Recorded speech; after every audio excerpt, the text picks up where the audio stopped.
Bonjour à tous et bienvenue dans un tout nouvel épisode. Je suis très heureuse de vous retrouver pour ce deuxième épisode d'Assiette ménopausée. Donc aujourd'hui, on va parler d'un sujet qui revient assez souvent, que ce soit en consultation ou en discussion avec vous. C'est le fait d'avoir l'impression de tout bien faire et pourtant la perte de poids ne s'enclenche pas. Donc je vais vous donner des conseils qui en réalité pourraient s'appliquer à beaucoup de personnes qui sont en quête de perte de poids. Mais l'idée de cet épisode, c'est aussi de vous expliquer un petit peu quels sont les changements qui s'opèrent au sein de votre organisme et qu'est-ce qui fait que finalement, pourquoi ça marche pas en fait. On a l'habitude de faire ça marchait bien il y a 10 ans, ça marchait bien il y a 20 ans. Qu'est-ce qui a été modifié dans votre corps pour que ça ne fonctionne plus ? L'idée, c'est de comprendre ça et du coup de mettre en face les bonnes actions pour pouvoir enclencher cette perte de poids si elle est souhaitée. L'idée, c'est vraiment de comprendre tout ça pour pouvoir aller de l'avant et mettre en place des actions qui sont cohérentes et des actions qui ont du sens et pas des fausses croyances. C'est pour ça qu'on va démarrer avec une première partie sur quelques idées reçues. Vraiment les 4 idées reçues que j'entends le plus souvent, pareil en consultation ou en discutant avec vous. Ensuite, on verra pourquoi perdre du poids c'est plus difficile autour de la période de la ménopause. Quels sont les changements qui font que ça devient plus compliqué. Et puis bien évidemment, on terminera avec un plan d'action simple pour perdre ce premier kilo et enclencher la perte de poids. Parce qu'on le rappelle, c'est quand même l'objectif de cet épisode. Démarrons tout de suite avec les idées reçues que l'on peut entendre. La première, c'est qu'il y a des aliments qui font grossir. En particulier, les féculents font grossir.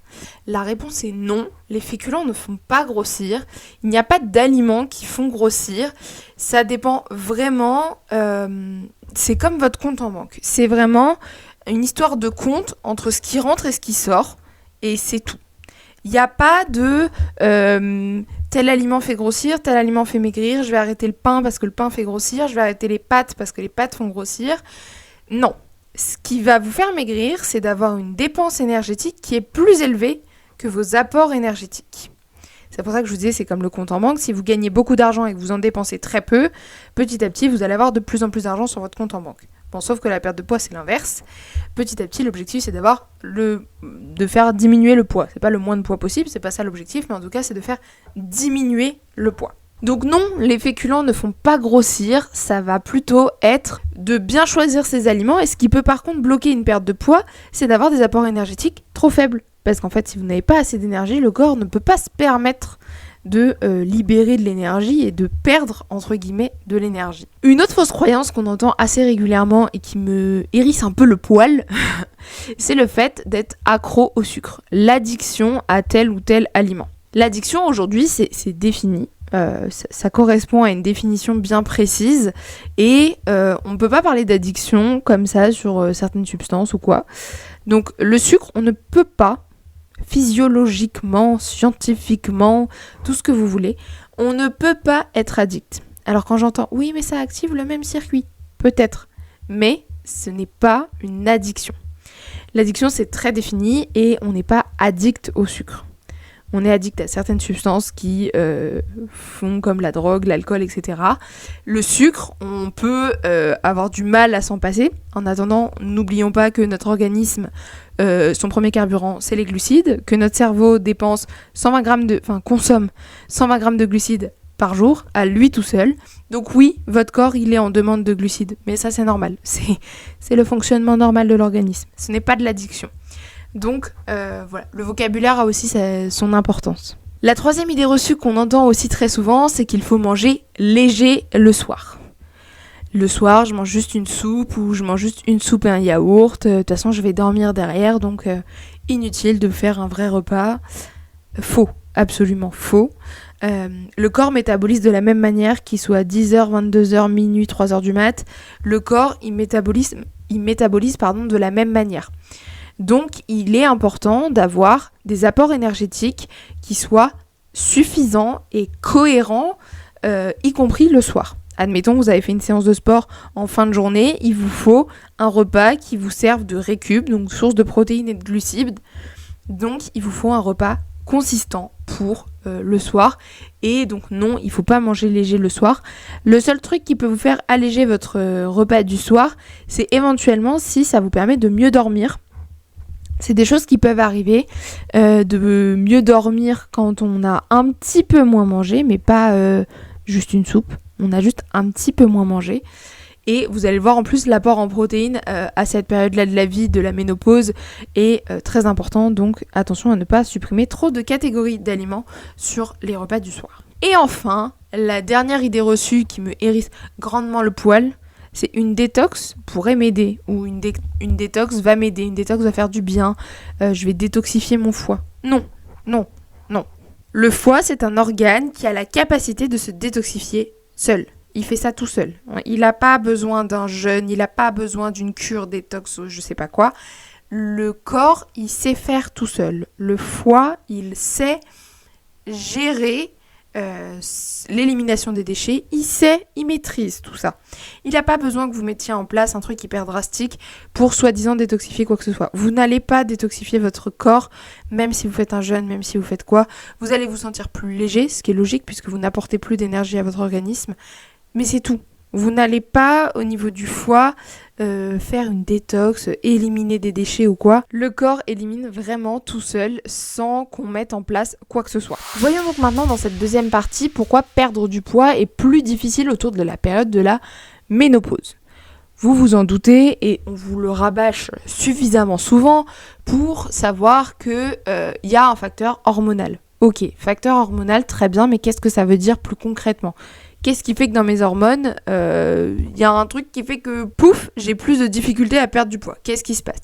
Donc déjà, on a une baisse des œstrogènes. Les œstrogènes, elles permettent de maintenir la masse musculaire, de réguler la répartition des graisses, de protéger la sensibilité à l'insuline, de limiter l'inflammation. Donc vous vous doutez que quand tous ces effets-là ne sont pas là, nécessairement, on va avoir un petit peu moins de masse musculaire. Ça va aussi avec l'âge, de fait. On va aussi avoir une répartition des graisses qui va être un petit peu moins maîtrisée et la sensibilité à l'insuline qui peut potentiellement un petit peu diminuer ou enclencher une résistance à l'insuline et potentiellement un petit peu plus d'inflammation.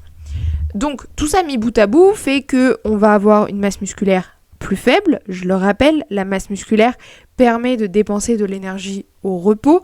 La masse musculaire permet aussi d'avoir un métabolisme de base, donc votre dépense énergétique au repos plus élevée. Plus vous avez de muscles, plus vous dépensez d'énergie au repos, ce qui est très intéressant dans le cadre d'une perte de poids. Donc forcément, ça va jouer. Ensuite, l'insuline, elle va pas baisser, mais par contre, elle va moins bien fonctionner. C'est-à-dire que la sensibilité à l'insuline va diminuer. Ce que je vous parlais de résistance tout à l'heure, c'est vraiment ça.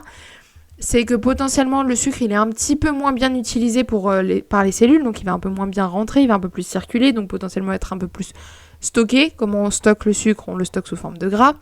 Et forcément, du coup, le stockage va un petit peu augmenter naturellement. Donc en fait, les mêmes repas qu'avant vont pas forcément être métabolisés exactement de la même manière que ce qu'ils étaient 10 ans auparavant. Le corps, il va moins bien gérer les grosses restrictions parce que le corps, il a plus le même âge, donc il gère moins bien tout ça. Donc forcément, si vous mettez en place des régimes, il va avoir plus de mal à le gérer. Et ensuite, on a aussi une possible baisse de l'activité physique. Donc ça, c'est vraiment le troisième point qui fait que perdre du poids est plus difficile. Pourquoi ? Parce qu'on a un peu plus de moyens, on a des choses qui sont plus accessibles depuis chez soi. On va moins aller sortir pour aller faire juste une course. Et potentiellement un peu moins de motivation. C'est aussi des périodes entre 45 et 55 ans où parfois les carrières professionnelles prennent plus de temps aussi parce que sur des postes à plus de responsabilités, un peu plus de stress, un peu moins facile de manger parfaitement sainement parce que l'emploi du temps ne le permet pas toujours, etc. Et donc on va avoir un peu moins, tout ça mis bout à bout va faire qu'on va avoir un petit peu moins de dépenses énergétiques. Et forcément, si on a moins de dépenses énergétiques, rappelez-vous mon histoire de compte en banque, ce qui va se passer s'il y a moins de dépenses énergétiques, c'est quoi ? C'est que le corps, il va moins perdre de poids. Donc, c'est pas que le corps, il veut plus maigrir, c'est juste qu'il fonctionne plus exactement comme il fonctionnait 10 ans auparavant. Et il a besoin d'avoir des petites adaptations. Il a besoin d'activité physique qui est adaptée, il a besoin d'une dépense énergétique de fait qui est adaptée, il a besoin peut-être d'une alimentation qui s'approche de l'alimentation anti-inflammatoire, peut-être qu'il a besoin d'un peu plus de fibres pour réguler les apports au sein des repas. Voilà, il y a juste besoin de quelques petites adaptations et ça tombe bien parce que c'est l'objet de notre troisième partie avec un plan d'action simple et concret pour perdre ce premier kilo et enclencher cette perte de poids souvent souhaitée à cette période-là. Donc nous voilà partis dans ce plan d'action. L'un des premiers leviers, c'est de manger suffisamment. Manger suffisamment et écouter sa sensation de faim et de satiété. Parce que, on l'a dit, il supportera moins bien les régimes, les effets yo-yo que ce qu'il a pu le supporter à certaines périodes. Donc, on fait des vrais repas bien construits avec protéines, féculents, légumes à chaque repas. Le légume, il a la même place que le féculent, que la protéine. La protéine a la même place que le féculent et les légumes. Il n'y a pas des aliments qu'il faut à tout prix avoir et d'autres, oh c'est pas grave s'ils y sont pas. Non. On a un repas à 3 composantes avec protéines, légumes, féculents. On retrouve de tout sur vos repas et ça, c'est hyper important. En termes de quantité, déjà, le premier point avant de travailler en consultation sur des quantités bien définies, le premier point, ça va être d'être à l'écoute de vos sensations. Est-ce que j'ai encore faim ? Est-ce que je suis à satiété ? Est-ce que j'ai suffisamment mangé ? Qu'est-ce que je ressens ? Est-ce que j'ai bien mastiqué ? Est-ce que j'ai bien pris le temps de manger ? Et tous ces indicateurs-là, ils vont vous permettre de définir si, oui ou non, la quantité est optimale et suffisante pour votre repas tout simplement. Ensuite, le deuxième levier, ça va être d'arrêter de supprimer, déséquilibrer les apports alimentaires au sein d'une journée. L'équilibre alimentaire, il ne se construit pas sur un repas, il ne se construit pas sur 2 repas. Je dirais presque qu'il ne se construit pas sur une journée, il se construit, c'est une tendance globale. C'est un repas, plus un repas, plus un repas, plus une journée, plus une journée, plus une semaine, plus une semaine, plus un mois, plus un mois. C'est une tendance générale, en fait, l'équilibre alimentaire. Donc, voilà, on essaye de ne pas déséquilibrer les repas en eux-mêmes et on essaye que les repas soient le plus construits possible avec des féculents qui sont autorisés. On oublie les légumes à outrance, voilà, je vous dis, ils ont la même place que les autres nutriments dans l'assiette. La protéine est hyper importante à cette période-là. Parce qu'on va en avoir besoin pour maintenir la masse musculaire, parce que si vous reprenez une activité physique, et on va en parler juste après, ça va être hyper important d'avoir suffisamment de protéines pour que vos muscles puissent se réparer comme il faut, que vous puissiez ne pas déclencher de blessures, que ça vous prévienne aussi de l'ostéoporose. Bref, la protéine est hyper importante et la matière grasse aussi. On a des vitamines telles que la vitamine A, D, E et K qui sont des vitamines qu'on appelle liposolubles et qui ont besoin de matière grasse pour être assimilées. La vitamine D, elle va vous permettre de renforcer les os, pareil, prévention de l'ostéoporose, hyper importante. Donc vraiment, on essaie d'avoir une assiette la plus complète possible et on ne supprime pas tel ou tel aliment. On essaye de bouger le plus régulièrement possible. La régularité va primer sur l'intensité. Oui, même 20 minutes de marche, c'est mieux que rien du tout. Et rappelez-vous qu'une journée en télétravail, ce qui existe maintenant, qui n'existait pas il y a encore 6 ans auparavant, ça implique une dépense énergétique qui est extrêmement faible.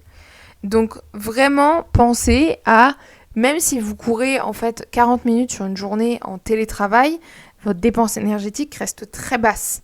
Donc vraiment pensez dépense énergétique, pensez ce qu'on appelle le NEAT, donc la dépense énergétique insoupçonnée, celle qu'on sent pas passer, les petites marches pendant qu'on téléphone, pendant le ménage ou voilà, vraiment pensez tout ce qui peut vous faire dépenser de l'énergie, une petite séance de renforcement musculaire, etc. Et de la marche, de la course. Après, tous les sports sont autorisés, il n'y a pas de souci. Mais vraiment, pensez à avoir une activité physique suffisante pour créer un vrai déficit calorique et pour pouvoir entamer cette dépense énergétique. Et ensuite, on observe son énergie, on observe d'autres signes que la balance. La balance, c'est un bon repère, mais c'est un repère parmi les autres. On n'observe pas que celui-ci parce qu'il n'est pas suffisant. Donc, on observe la satiété, on observe est-ce que j'ai un peu moins de fringales, est-ce que je dors un peu mieux, est-ce que peut-être que dans mes vêtements je me sens un peu mieux, est-ce que je me sens un peu plus tonifiée, est-ce que... voilà, on cherche des petits points pour se sentir évidemment bien dans son corps, mais on cherche aussi à ne pas On cherche aussi à ne pas suivre uniquement le poids sur la balance, qui est un indicateur qui, je le rappelle, parmi les autres. Peut-être que si vous suivez la masse grasse, ça peut être un indicateur aussi. Voilà. Vraiment, on essaye que ça soit pas uniquement le poids sur la balance. Et voilà pour ce deuxième épisode. Donc mon petit plan d'action pour perdre le premier kilo. C'est pas une question de contrôle, c'est vraiment une question d'ajustement. Je vous souhaite de vous sentir le mieux possible dans votre corps pour cette année 2026.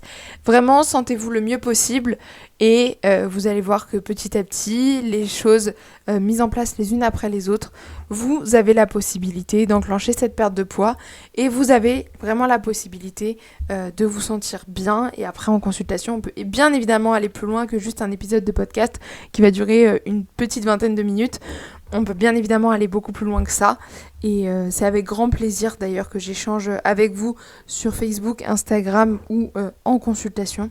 Voilà, n'hésitez pas et puis on se retrouve très très vite pour le prochain épisode et puis je vous souhaite tout le meilleur jusque là. À bientôt!